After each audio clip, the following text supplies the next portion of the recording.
A gente vai ver agora a norma 13434, a parte 2 dela, que trata dos símbolos e suas formas, dimensões e cores.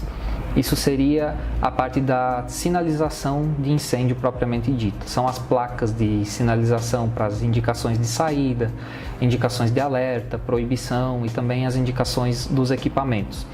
Tudo isso é regido por essa norma, existem dimensões mínimas dessas placas, formatos, cada tipo de placa tem o seu formato específico também que precisa ser respeitado. Existem distâncias para você posicionar essas placas e tudo isso está bem descrito aqui, então a gente vai olhar as principais partes dela.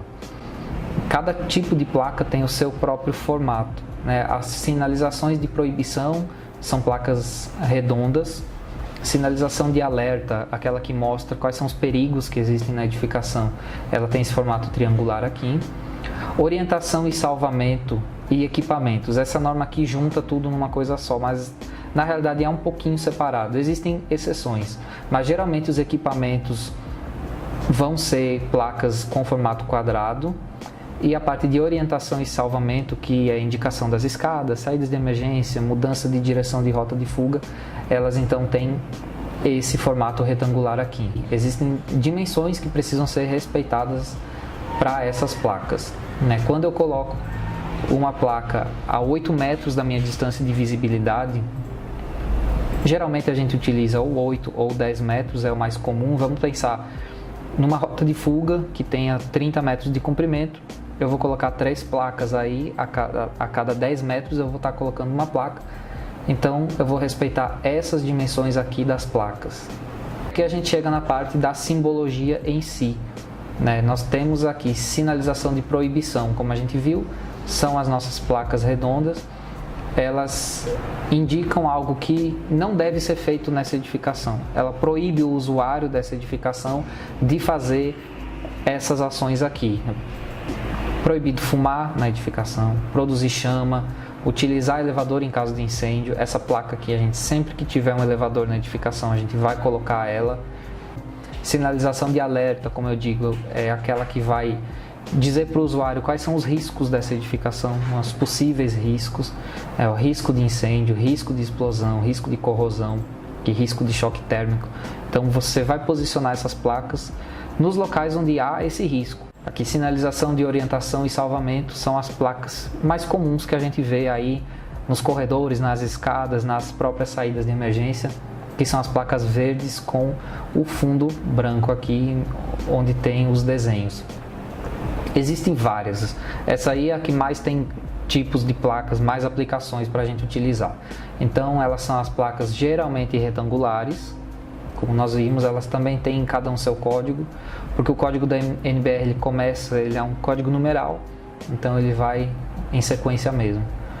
As placas que a gente mais utiliza, no nosso caso, seria essa placa 13 e 14, a 14 indicando o sentido de uma rota de fuga. Quando você está no corredor, ele vai dizer que você tem que continuar por ele. E essa aqui indicando uma mudança de sentido da rota de fuga. Você chega numa quina e você precisa dobrar para a direita ou para a esquerda, então você tem essa indicação. A 12 também seria a mesma coisa. Caso de você ter aqui saídas de emergência para uma subida ou uma descida também. As placas de escada, você tem várias opções, todas elas com o mesmo código. Alguns estados não funcionam dessa maneira, tem estados que separam a escada que está subindo da escada que está descendo. Aí você pode dizer, nossa, mas você vai indicar que uma escada está subindo para uma saída de emergência? Sim, esse caso existe. Se você tiver um subsolo de uma edificação que não tem acesso ao lado externo, né? Se a pessoa precisar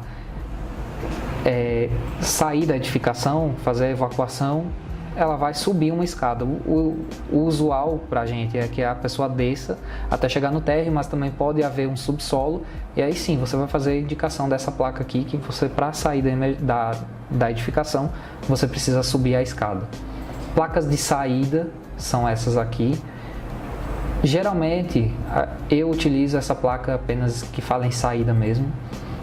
Você pode ter essa placa aqui, algumas pessoas acabam utilizando essa placa, por exemplo, numa rota de fuga muito longa, que você faz umas 2 ou 3 mudanças de direção E na última mudança de direção, você indica essa aqui dizendo, olha, você mudando aqui essa direção aqui, você está chegando numa saída de emergência.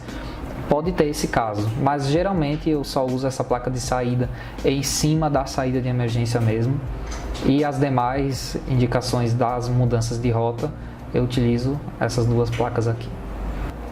Como eu disse, a maioria das placas é quadrada, com o fundo também vermelho.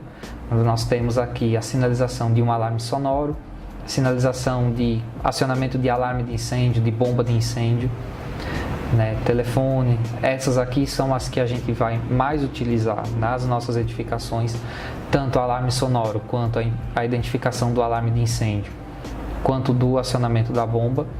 E aqui, os extintores, né? Todo extintor tem a sua placa, não apenas mostrando que é um extintor, mas também qual é o tipo de extintor que tem ali, né? Se é um extintor de CO2 e a capacidade dele, se é um extintor de água pressurizada e a capacidade dele, e também dos hidrantes.